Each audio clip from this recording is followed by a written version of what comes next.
तो दर्शकों, आप को आज लक्ष्मणगढ़ क्षेत्र के अंदर शानन माता का मंदिर है, जो यहाँ रेगिस्तानी इलाके में एक अद्भुत पहाड़ी पर स्थित है। तो उसके दर्शन करवाते हैं। बाकी तो ये रेतीला इलाका है, आसपास में कोई पहाड़ जैसी कोई संरचना नहीं है, लेकिन ये अलग ही गोचर भूमि के अंदर चारों तरफ गोचर भूमि है और ये प्राकृतिक रूप से पहाड़ी है।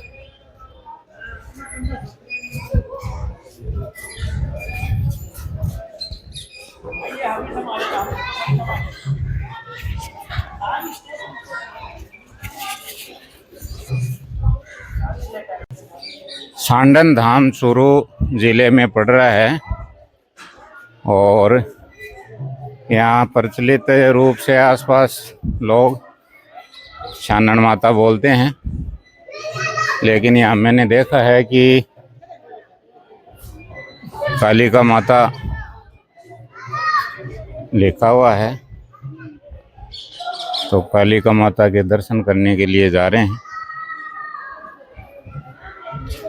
तो दर्शन देखिए। मैन प्रवेश द्वार इस साइड से है।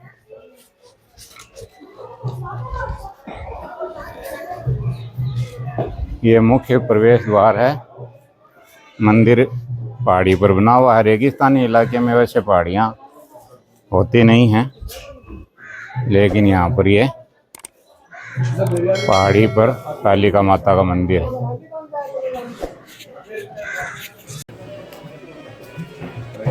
दर्शकों, इस शानन माता के मंदिर, जिसको कालिका माता भी कहते हैं, एक बार पहले आया था मैं, और उस समय केवल ये डोंगरी थी, सीढ़ियाँ वगैरह कुछ नहीं था। एकदम सिंपल ऐसे ही पत्थरों में से चढ़ कर के माता जी के दर्शन किए थे। और जिस स्वरूप में अब मंदिर को हम देखेंगे, ऐसा था भी नहीं।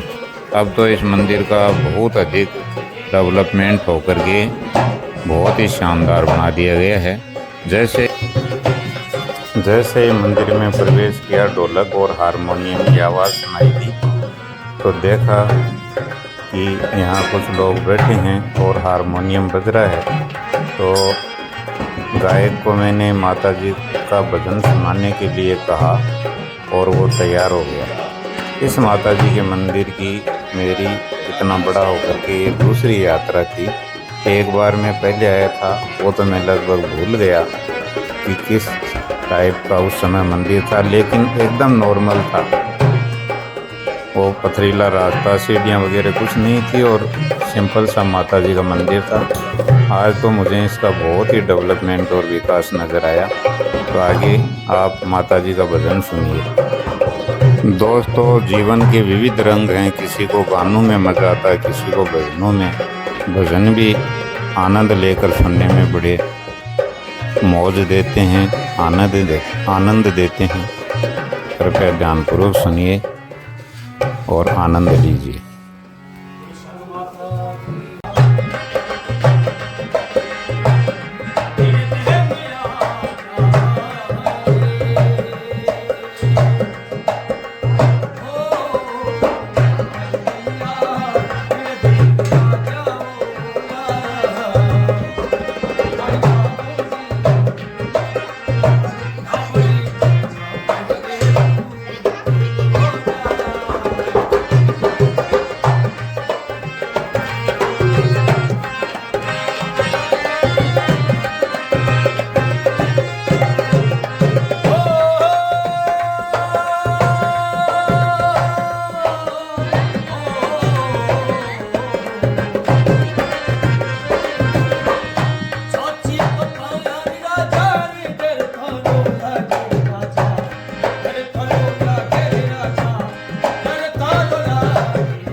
दोस्तों, एक महिला तो इतनी भाव विभोर हो गई भजन में कि मुझे तो ऐसा लगा कि उनमें कोई साक्षात माता जी प्रकट हो गई हैं। फिर हम ऊपर जा कर के माता जी के दर्शन करने के लिए मुख्य द्वार से अंदर प्रवेश किया। वहाँ पर जो माता जी के भगत थे उन्होंने हमें आशीर्वाद प्रदान किया। माता जी का आशीर्वाद लेते हुए, हाथ जोड़ते हुए, और उसके बाद में हम परिक्रमा पथ में चारों तरफ बहुत ही अच्छी अच्छी मूर्तियाँ लगी हुई थी, नीचे कालीन बिछाया हुआ और बहुत ही सुंदर तरीके से मंदिर को सजाया हुआ।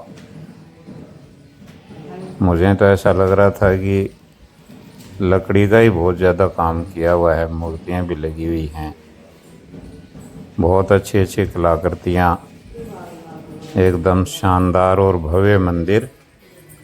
मैंने पहले देखा था जब तो बहुत ही सिंपल था। मेरी तो ये दूसरी यात्रा थी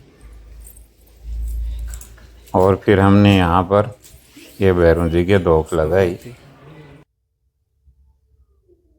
और उसके बाद में मंदिर से बाहर निकले। बाहर आकर देखा कि मेन गेट के पास एक तो पीपल का पेड़ है, वो बहुत हरा भरा, कहाँ से उसको पानी मिलता है।